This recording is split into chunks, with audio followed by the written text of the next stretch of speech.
Distinguished Minister Charles Flanagan, Distinguished Secretary Niall Burgess, Your Excellencies, friends, ladies and gentlemen, good evening and welcome.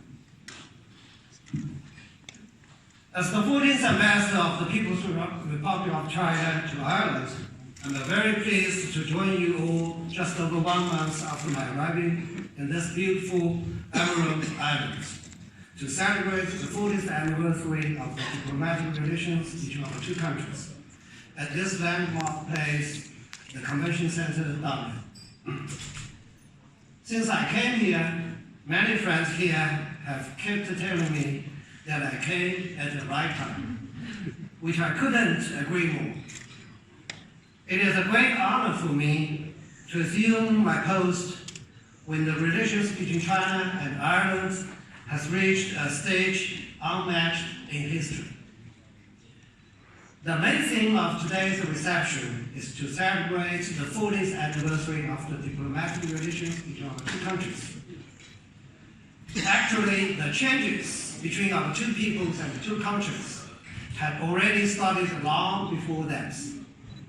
The early contact between China and Ireland could at least be traced back to two names which are related to Ireland. That is George Macaulay and Robert Hart.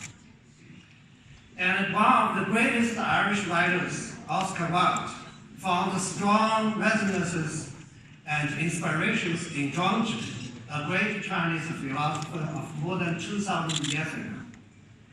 And in the early 20th century, Oscar Wilde, along with William Butler Yeats, George Bernard Shaw, had built their reputation among the Chinese intellectual community.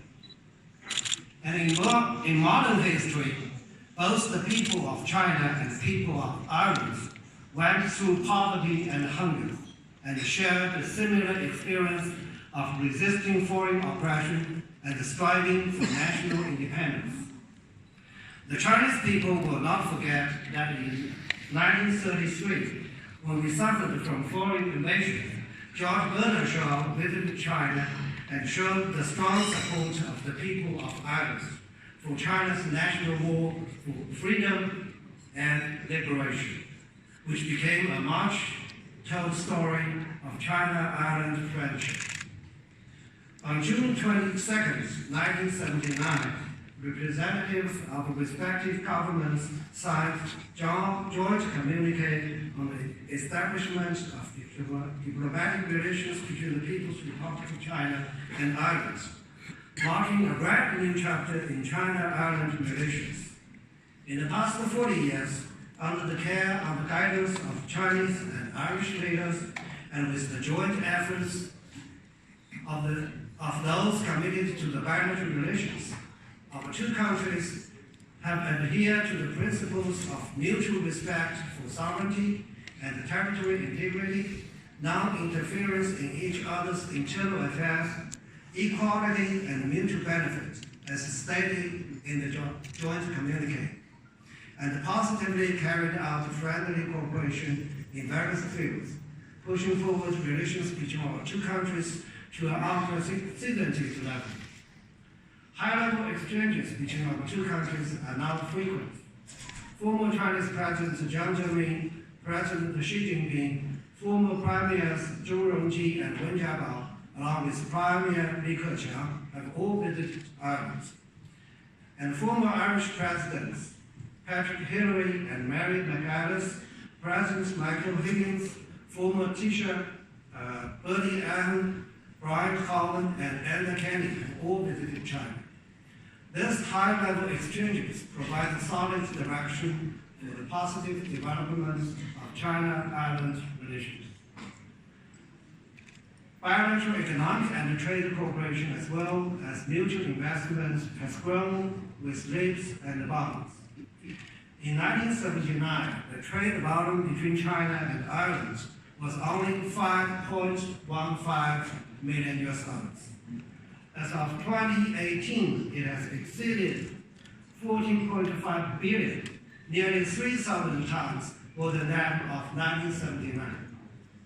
China has become the second largest export market for Irish dairy products and pork, and the third largest export market for Irish food and drinks. A tremendous increase in mutual investment has been achieved. Over 400 Irish companies have already invested more than $2 billion in China. And according to the statistics of IDA Ireland, more than 20 Chinese companies have already invested nearly $2 billion here in Ireland too. Cooperation between China and Ireland is booming in the fields of science and technology, education, along with people-to-people and local exchanges.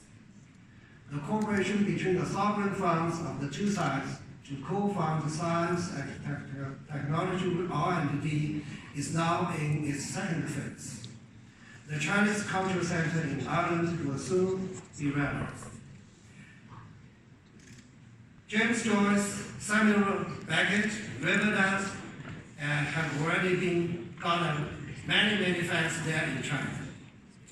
And we have jointly built 2 cooperative educational institutions and nearly 40 cooperative educational projects. There are more than 5,000 Chinese students studying here in Ireland. Chinese language will be on the curriculum for the Living Certificate exam here in the year 2022.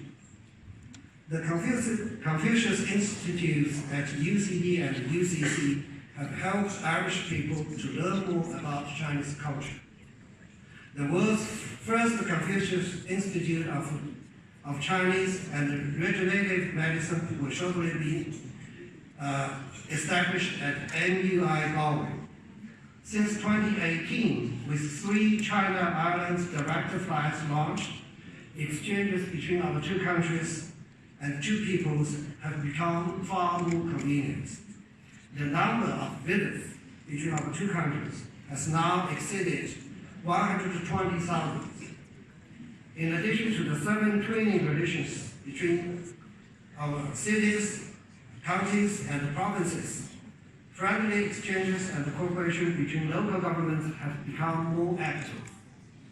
Moreover, nearly 50,000 overseas Chinese working and living here in Ireland have made contribution to our bilateral relationship.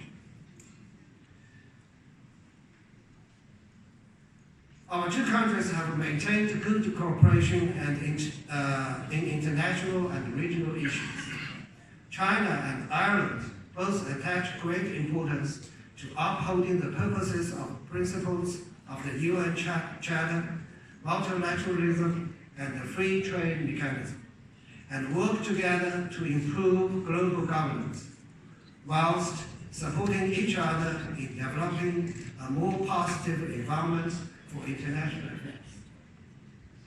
I would like to take this opportunity to express my highest respect and sincere gratitude to all those who have made a contribution to China-Ireland's relations. Ladies and gentlemen, China and Ireland are different in terms of stage of development and social system, historical and cultural background, size of territory and population. Yet these differences do not hinder us from becoming a model for win-win cooperation and shared prosperity between countries. China-Ireland relations over the past 40 years, we can summarize the following important experience. First, adhere to mutual respect and equality. Both China and Ireland insist that countries, regardless of the volume of the territory, power, or wealth, are equal members of the international society. They should respect each other's sovereignty and core interests, the independent right to choose their own political system and the development path, as well as each other's culture and tradition, and enhance mutual exchanges and learning, dialogue, and cooperation. This is the basic principle for international relations, and the practical foundation for the development of China-Ireland relations. Second, adhere to the guiding role of high-level leaders. Leaders of the two countries interact with each other in the mode of visiting friends, guiding from the top level, determining the main fields of cooperation, and planning the right route for bilateral relations to go forward. Third, adhere to the formality of current trends.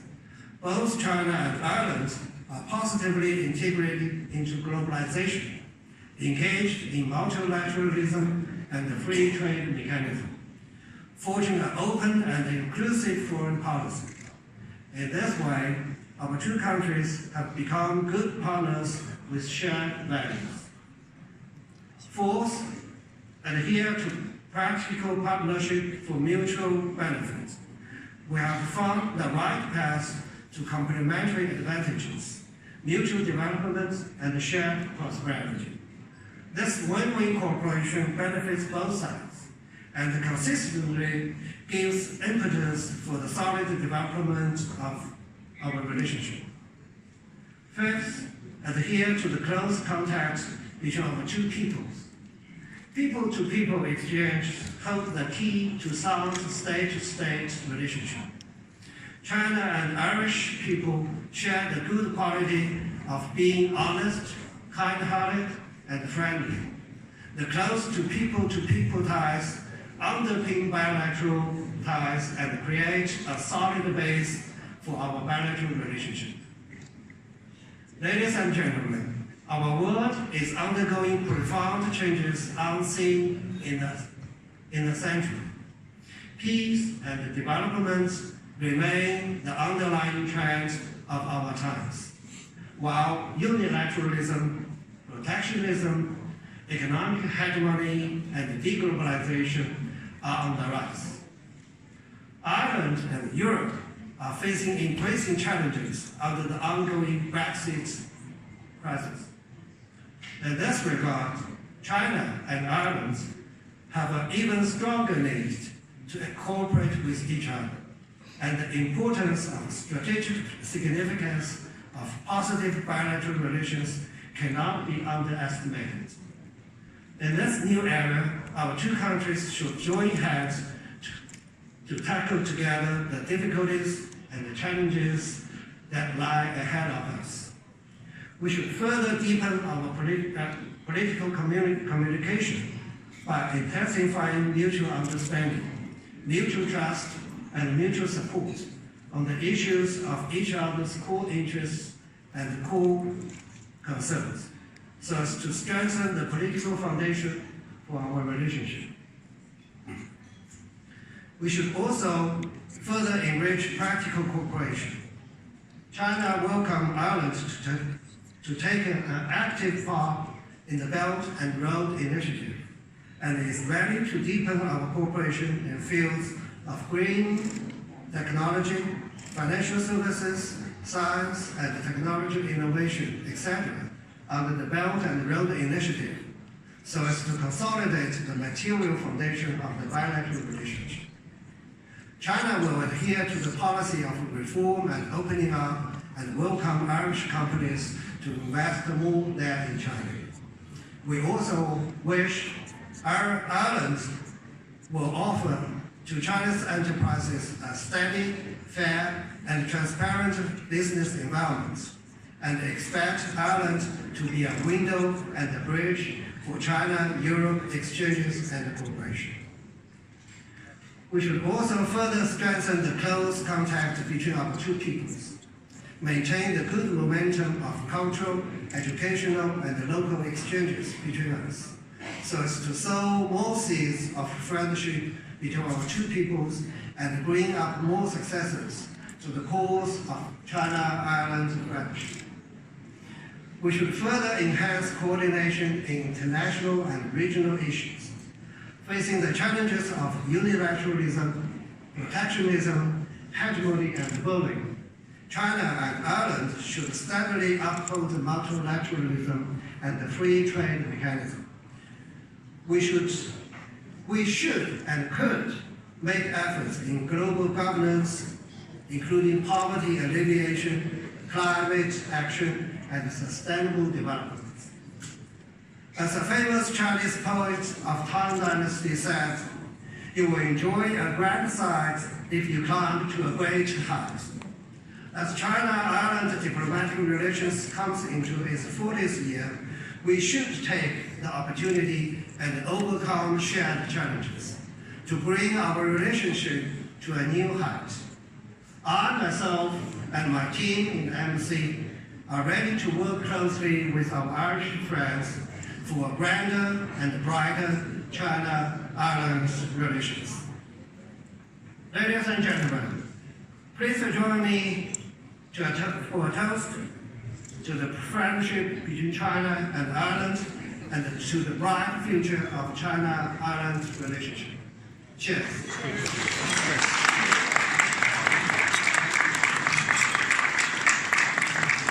Thank you. Guru Maharaj.